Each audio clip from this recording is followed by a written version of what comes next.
Okay, I guess I'm kicking us off. So, first of all, we'll just run down the line and do introductions. But hi, I'm Ryan. I'm going into my third year at State as a PhD in coastal engineering student.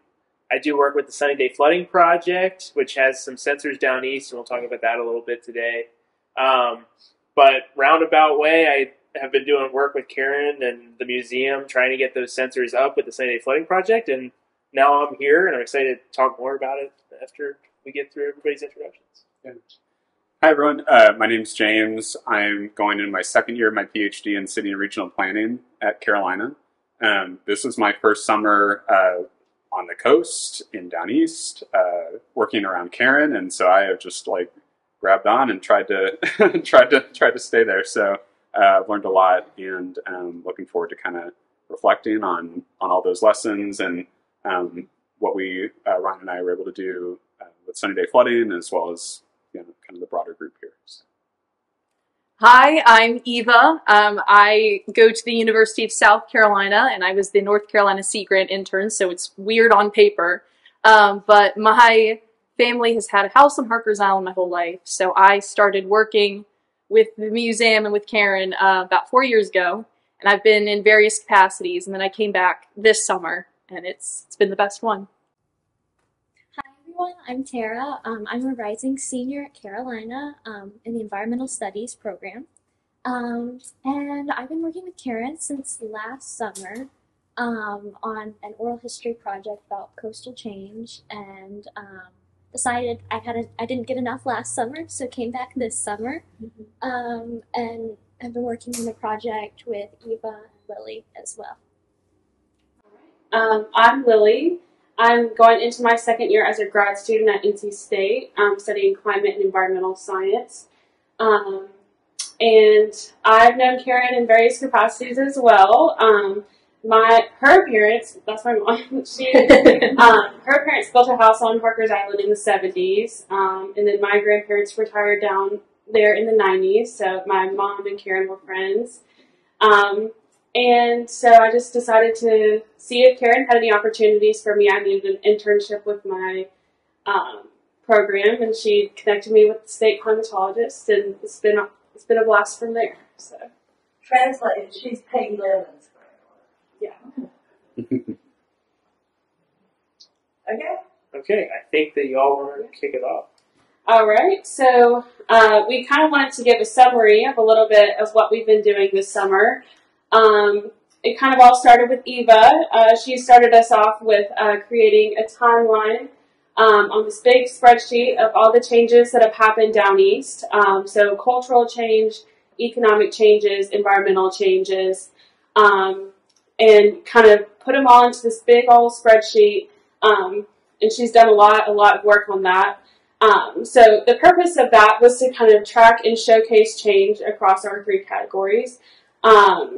And so we started about 1950 to 2024, kind of give it around about 75 years. So to show all the change that has happened and how did we get here today, and then to look to the future and see where we want to be.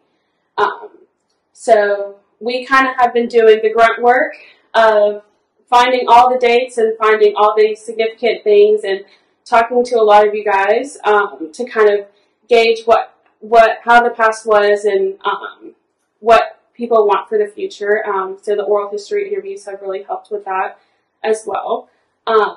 And so we kind of have like an eventual goal to turn it into a museum exhibition down at the museum. So that we were discussing what to do with this massive spreadsheet that had over 100 years of dates on it and all different kinds of categories. And we Karen helped to guide us to decide that we wanted to make it into a museum exhibit. So we have done the preliminary process of, kind of throwing ideas out there and brainstorming about that. So we wanted to kind of figure out how to present our information and all the things that we found to the public.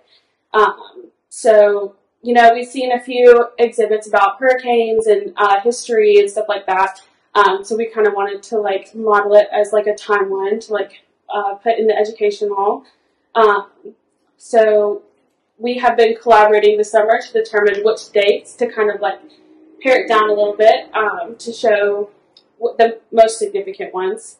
And a big goal of this is to present how change has been a constant and how people down east have gone through change, and change can be scary. But there's also hope to show how much people have been through, and to show that there is hope for the future and stuff like that. So yeah, it's kind of a testament to the heritage and the hearts of people down east. So, yeah. Okay. I am a history and anthropology major, which I did not say first off, but I have been really looking at the cultural and historical changes since 1950, and I basically have dipped my fingers into any information I could find, from oral histories in the archives at the Corstown Museum. I have looked at newspaper articles that are kept in the Carteret County Library, North Carolina digital collections, as many things as I could find. Census data, which was really eye-opening. I'm sure a lot of people would be interested in that. County records, North Carolina general statutes. I found myself buried in the 1953 general statutes of North Carolina. And Carteret County land use plans, which was a hefty document to go through. But I actually would like to give some attention to Mrs. Ann Rose, who is sitting back there.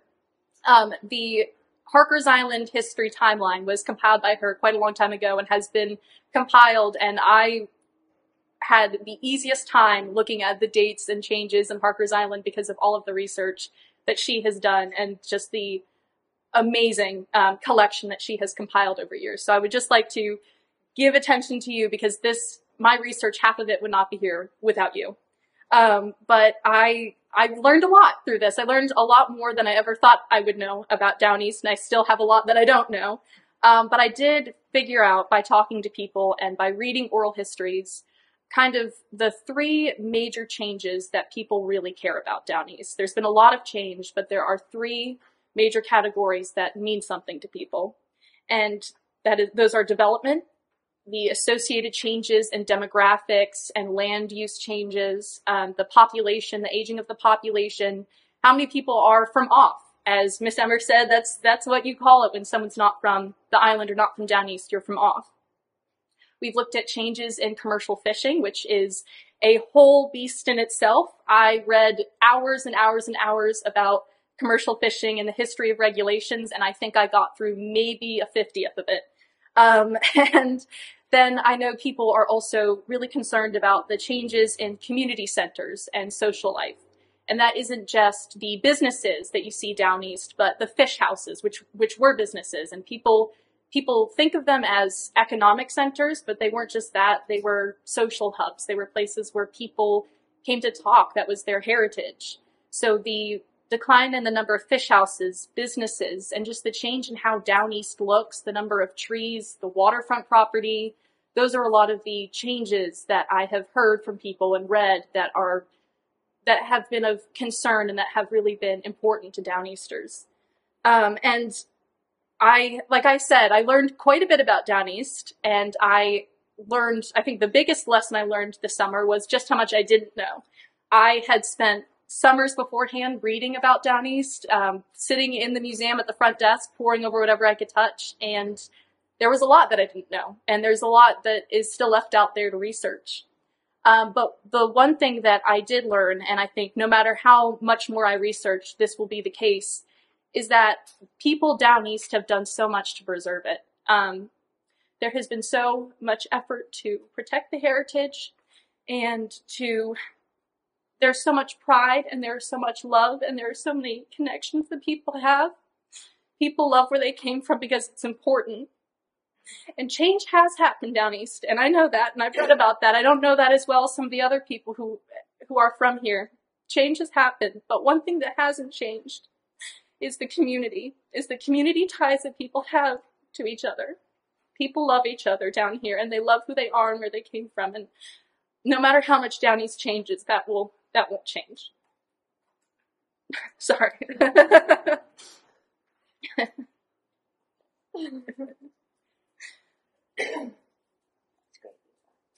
Yeah.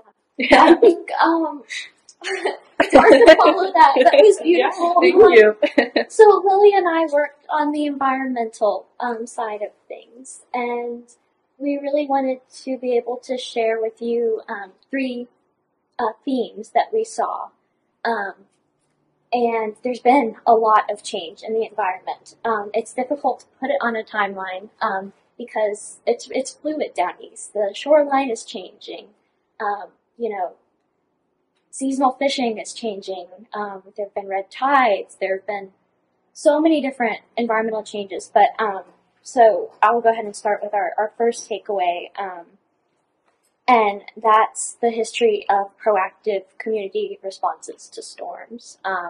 Storms have changed over the years, from the storm of 33 to Florence. But the through line there is how Down East people have taken proactive measures for flood and storm recovery. And I just wanted to share with you an example that we found in the archives about the community of sea level. So in 1956, they had a meeting, and it was in the Carteret County Times, to get the community into the flood insurance program that the federal government was sort of floating at the time. But the Board of Commerce there got people in a room, got people together, and they decided that they needed to take steps for their community to be protected. And I thought that was so beautiful. And even though the federal government didn't fund that flood program, it didn't happen, I think it's so important that those people in sea level were thinking about this in 1956, how to protect themselves with the available resources. But flash forward to Florence in 2018, and you get the Carteret Long-Term Recovery Alliance. And I was able to interview Robbie Phillips last summer a little bit and learn about that response, but I see the same thread of how people down east help each other, and how they get aid to the people who need it. So that's one major takeaway. Yeah, go ahead. So I kind of have another example of just community rallying together behind an issue, and there's so much power when everybody all gets together behind an issue. And I did a little bit of research into the Shackleford horses this summer, and reading Carmine's book, The Wild Horses of Shackleford Banks, and doing a little bit of research on the foundation and stuff like that.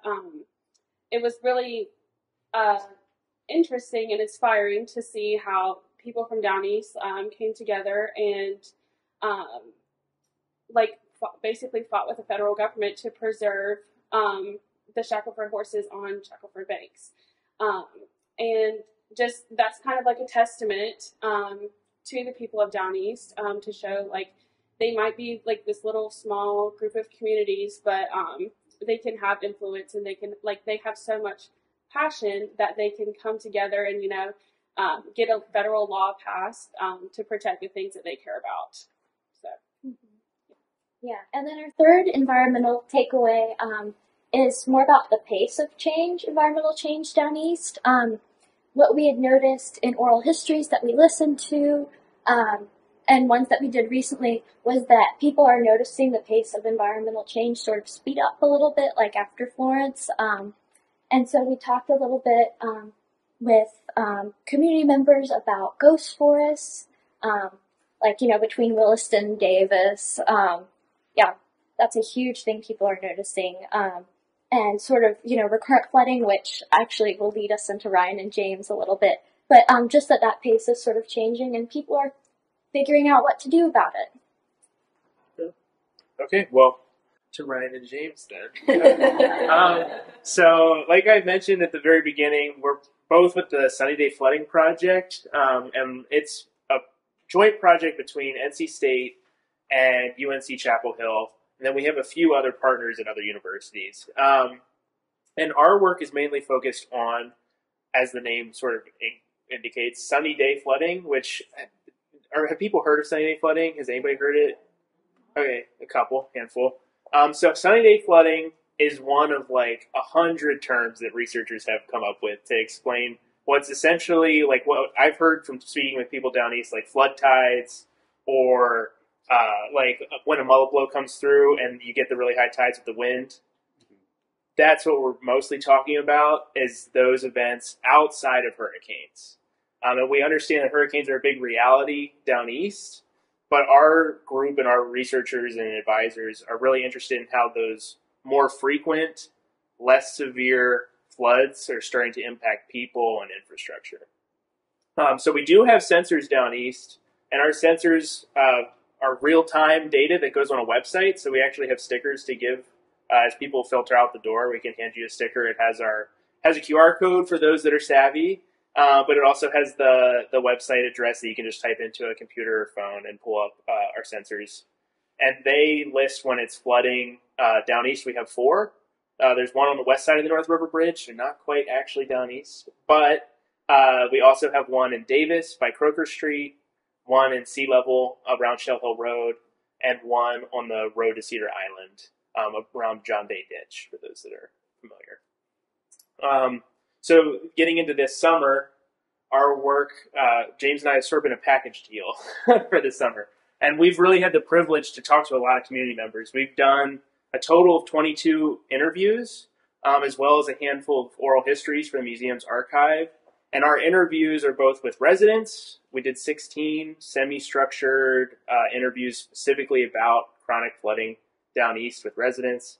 And we also did 6 interviews with what we called our local experts, which were people in emergency management or schools or parks and conservation, those different aspects that also are seeing impacts from those frequent floods.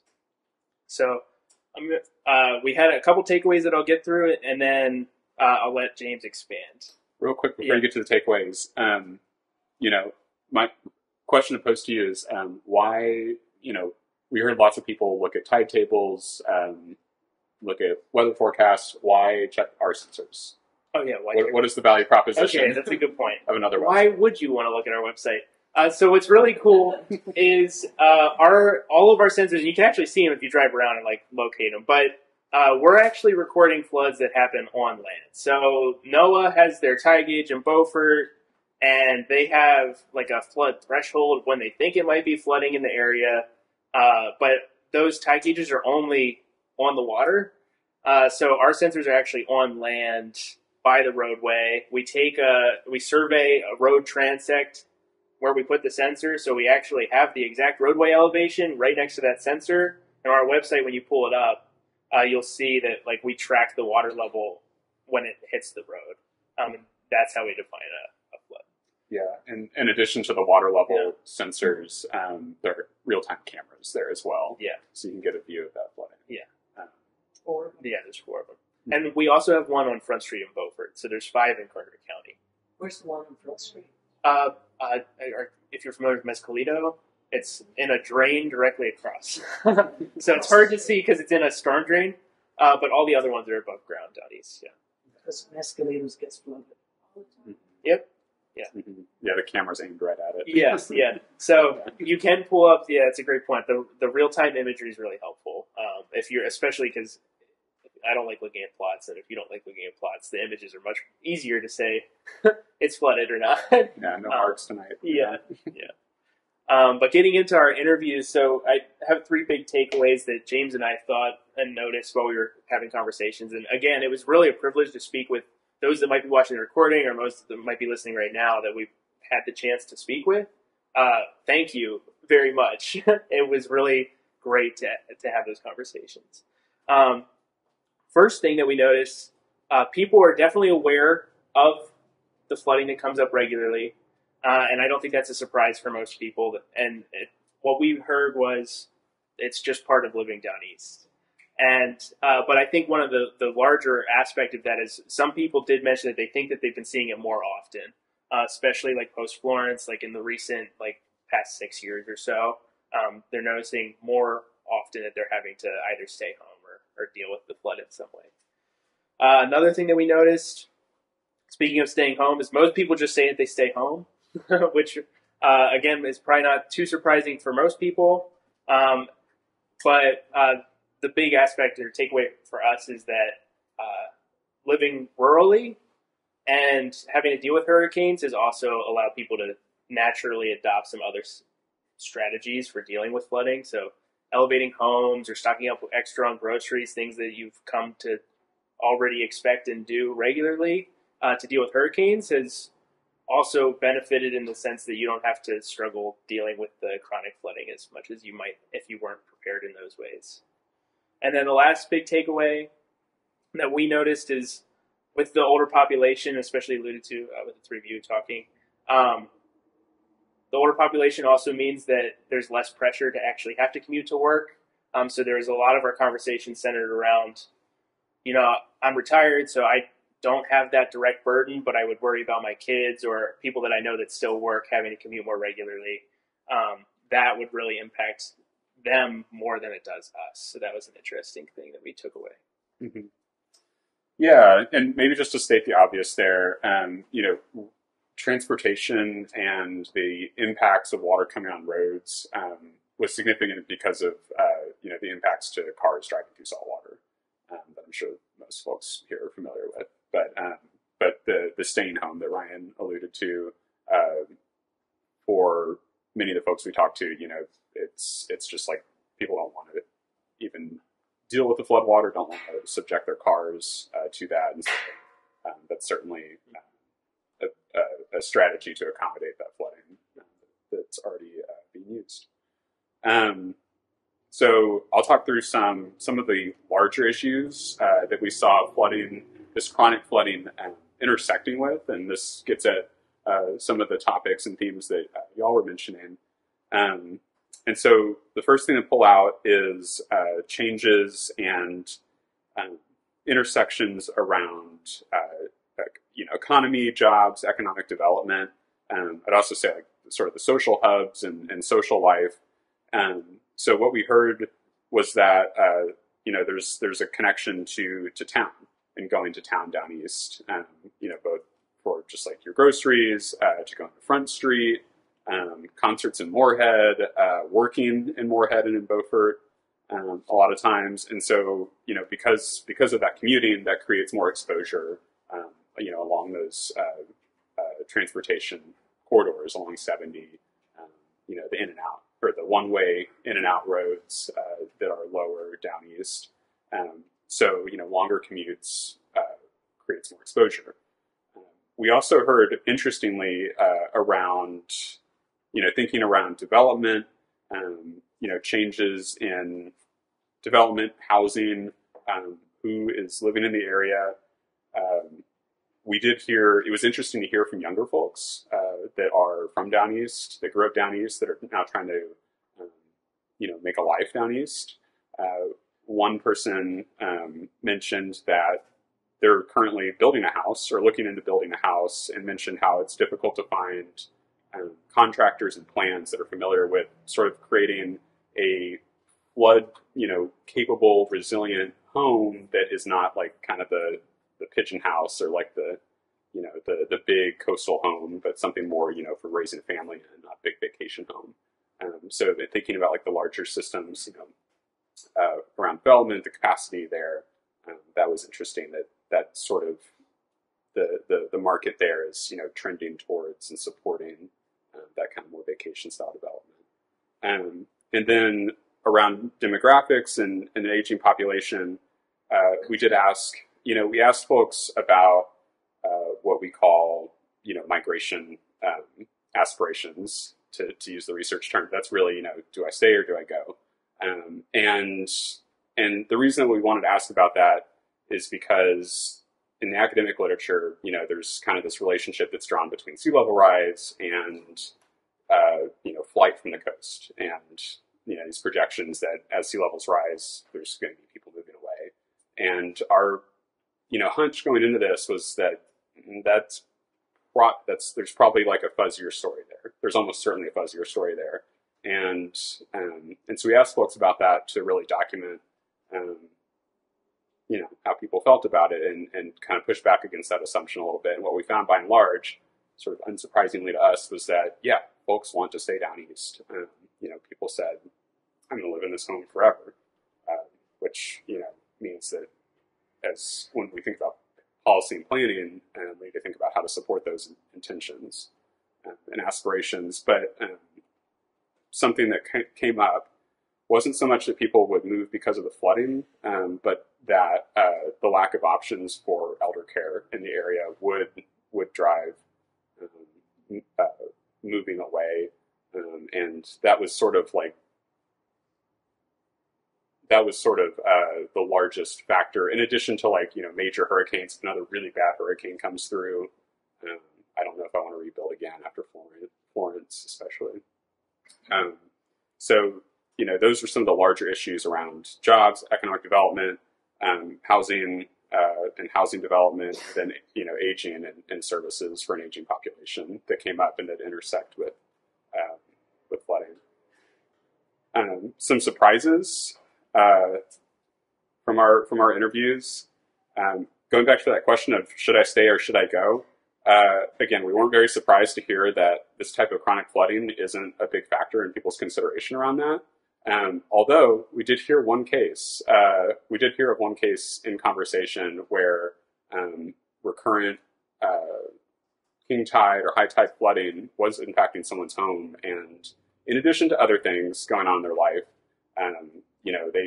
that kind of was one of the straws in the camel's back, so to speak, that said, okay, I'm gonna sell this home and move a little more inland. So there's a case of that, but by and large, it's not a large factor. We did hear in one of our local expert interviews with a farm operator that if high tide flooding or this chronic flooding were to get deeper in the future, up to say a foot, and if tide was coming about a foot higher in the future, that would significantly impact their operations. And so that's sort of a solid number and a data point that as Ryan on the engineering side goes into modeling, we can reference against that to say, start to think about how things would be impacted under different flooding regimes in the future. Another thing that we heard was surprising is that folks are already finding alternative places to stay, or really kind of having to take maybe a little more drastic steps to deal with this type of flooding. And in particular, a couple of our respondents that work off, I think they both worked in Moorhead. They've said that in the past, because of high tide flooding or this chronic flooding that has covered parts of 70, they were not able to get home. They didn't want to drive through saltwater to get home after work, and they would have to stay with friends or stay in hotels that their employer put them up in Moorhead. So that's something that's already coming up, and people are having to make those kind of arrangements as their mobility is limited. And then finally, something that was sort of surprising is that for some people, chronic flooding may be, in some cases a feature, not a bug. It may be something that's kind of nice. So we heard a couple of people mention that when there's this high tide flooding, one person said that they like to go walk around the neighborhood in the water because there's no cars, it's quiet, the shorebirds are kind of the birds are coming in, and so getting back to those ideas of hope, and kind of a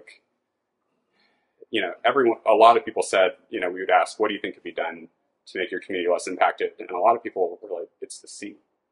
It's the sea, man. What are you going to do? Stop the ocean. But kind of shifting the thinking there where it's is this really a problem? Does this always have to be a problem? And, finding ways to, recreate around that, to walk through the water. The other person said that they like to go to the wildlife refuge and bird because the different birds are out. So finding ways to live with the water as Downeasters have always done, just as things change a little bit. That kind of opens possibilities, I think, there. So, yeah. Ryan and I wanted to touch on our future work that's coming out of this. We're down here doing this as a research project as part of the Sunny Day Flooding Project, and so there will be a analysis of this interview data and we'd like to produce kind of a one-pager report that we'll give back to the community, and I'm sure we'll kind of disseminate that through Core Sound and give that back to our respondents. And then, yeah, do you want to talk about it? Yeah. And then, so one other future step that we're working towards, James alluded to modeling on the engineering side, and we are funded through NOAA to do work trying to replicate, now that we have sensors down east, we can actually fit a model to replicate events that have happened before. So we have a few selected from like last fall and within the last year that we're going to try to model. And then as part of those efforts, we're in the really early stages of, part of that funding is to host community workshops, to have community members come and both to talk through like what those looked like and how deep they were, where they were impacting, but then also what could potentially be ways to like work around them, or where would the roads have to be raised, or where would ditches have to be cleaned out, that kind of thing of what are people interested in potentially pursuing for the future. And then we would have a several workshops in a row of, you would give us ideas and we would implement them in the model and back and forth. But very early stages, so not much else to offer on that front right now, but that's down the road. Okay. We've been discussing pretty heavy topics about change, but I think just to emphasize one thing is that change has happened, but down east is still down east. It still is a rich culture. It still is a community, and all of us this summer have experienced that. Karen will, a lot of times whenever we're about to do something, we'll put in all caps, "This is a cultural experience. You have to do this." So we're all going to talk about individual things we did this summer, but there's one thing that I've been doing for 4 summers now, and that is the shrimp fry. I have always been a volunteer at the shrimp fry, and I love the shrimp fry. I just want to put that out there. But every time I say that, Karen will say, "You're crazy." But that's because I'm the one who's just doing things day of while everyone else is planning and staying up late figuring out how to do everything. But there is one thing I do complain about the shrimp fry, and it's a little bit important, and that is cleaning the shrimp. I actually have been known to be not only the person who tries to avoid shrimp, although I have always been chased down by either Karen or Vicky and put in the kitchen, but I also am the slowest shrimp cleaner. It is a really humbling experience when I was at the sink cleaning through this, bag of shrimp, and the woman next to me has cleaned 3 bags to my 1. Not a great feeling. Yes, I am known as the slowest shrimp cleaner, but I do enjoy the shrimp fry. I do enjoy talking to people. I mean, being in a kitchen, standing over shrimp, your back's hurting, it doesn't smell the best, your fingers are kind of gross, but you are talking to the best people, because the only thing you can do at that point is talk to someone to stave off the insanity. So I love the shrimp fry. I love the day of the shrimp fry, running around. I mean, I think there is no better experience to understand how this museum works than running around and figuring out things day of and figuring out how to do things when things come up. And I will say this, there is a term for people who come from off called dingbatter. I am a dingbatter, but I have managed every single shrimp fry to do something to really emphasize dingbat in dingbatter. There is no one who knows that more than Karen, but I love the shrimp fry, and although I complain about cleaning shrimp, I do enjoy it. Yeah, well, speaking of shrimp, we really didn't get away from shrimp this summer at all. We got to go on the Alan Smith shrimp boat in Adams Creek, and that was just an incredible experience all around. I will say, being from the mountains, I don't know much about shrimp. I didn't know how sharp they are when you get to them. Terrifying. Those cotton bugs, they don't do anything. I think several of us were bleeding. I think so. But we did catch 7,000 pounds of shrimp in one pole. One toad. No, one toad. 15 minutes. They were done. 15 minutes. and we were deciding what to do with it. And Alan said, well, put it on the boat. There's nowhere else that it's going to go.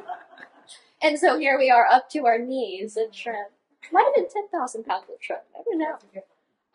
But we were out there till 10 p.m. at the coaling table. The whole boat was the coaling table at that point.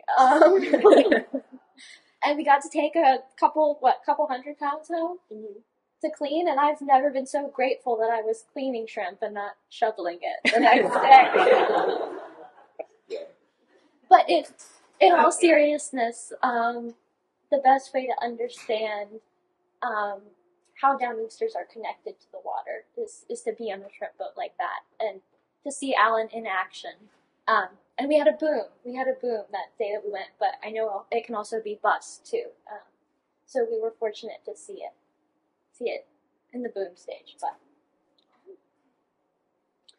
All right, I'll go. So at the very beginning of the summer, we kind of kicked it off with a trip to Ocracoke with Karen and Kenny.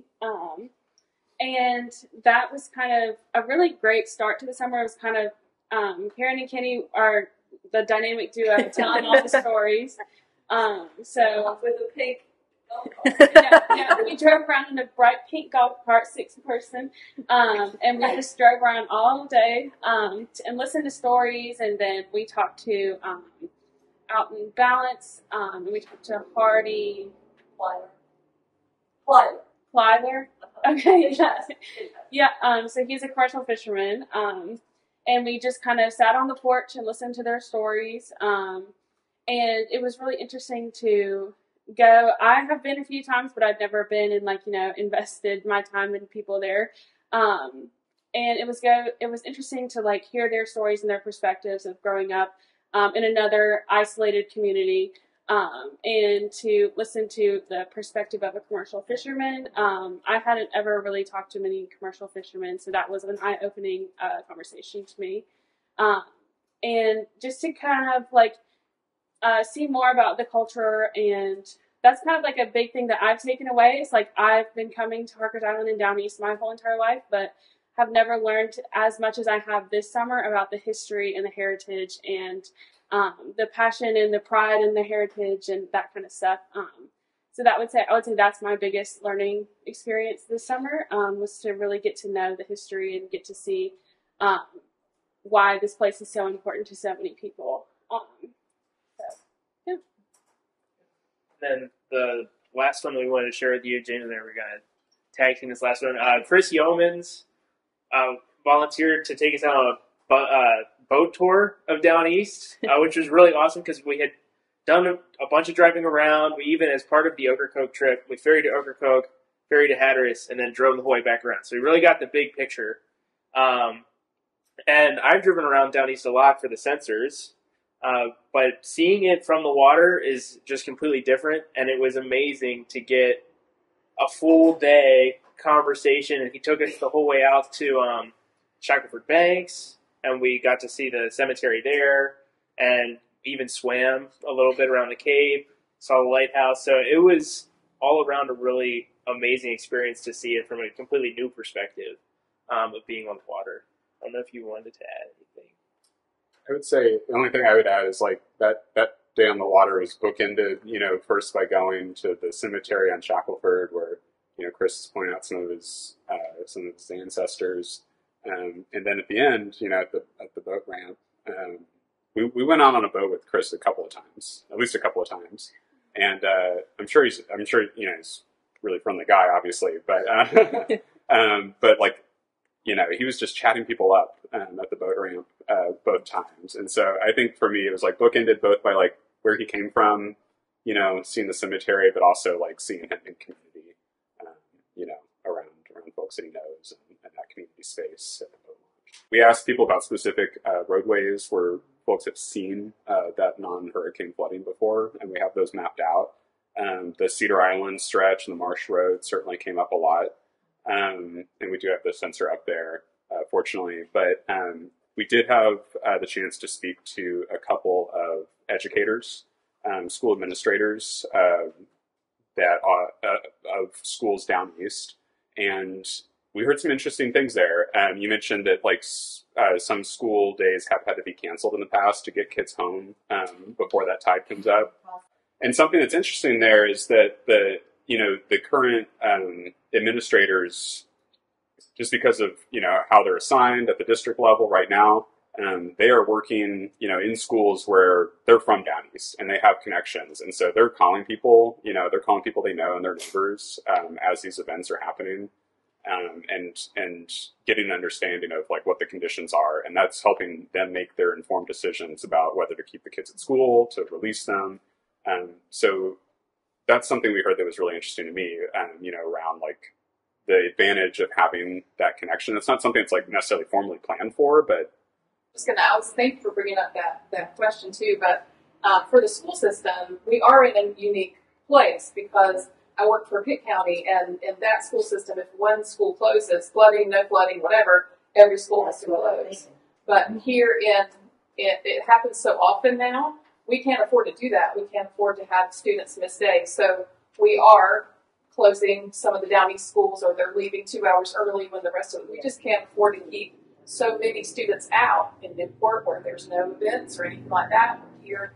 And so also to the point of the roads, et cetera, I agree with some kind of rising of the roads because we have school buses. We have very limited money to fix those, going through salt water. These are state funding. So it's a real issue, and students have to be in school. And so eventually, if it does rise a lot more, that's going to be a critical issue. We certainly don't want to lose our school population down there and not have families live in that area with school children. So it is a major effect. But you're right in the connection of down east as well, and our superintendents and the superintendent and all of the connections they have there. So it's a serious concern, and very interested in the sensors as well, because when we have to split school, we have to think about students not at 8 in the morning or 7:30 when it opens. We really have to look at 4:30 in the morning and look at what's happening or not happening. So having sensors, even if it's not light out, so I'm very interested in learning more about that too, so we can make our decision for weather. The state now only allows 5 days of online, in addition to what's built into the calendar. So I would say yes, but they're limiting it because we understand that online is not optimal, but when it's the only option, we certainly can resort to that.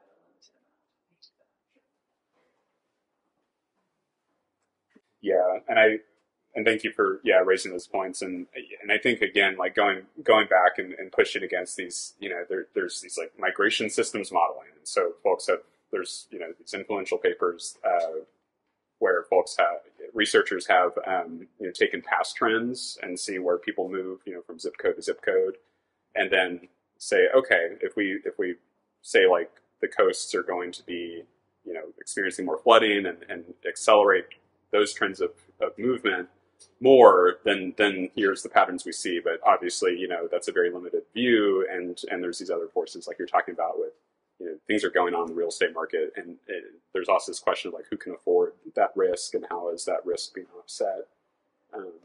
Who can afford, and then how are people with things like disclosure laws? How does that like constrain the ability to move freely? And so I think obviously the situation on the ground is like much more complex, and being able to document that down east, I think hopefully will be a contribution in kind of pushing back and complicating that a bit, the ways that people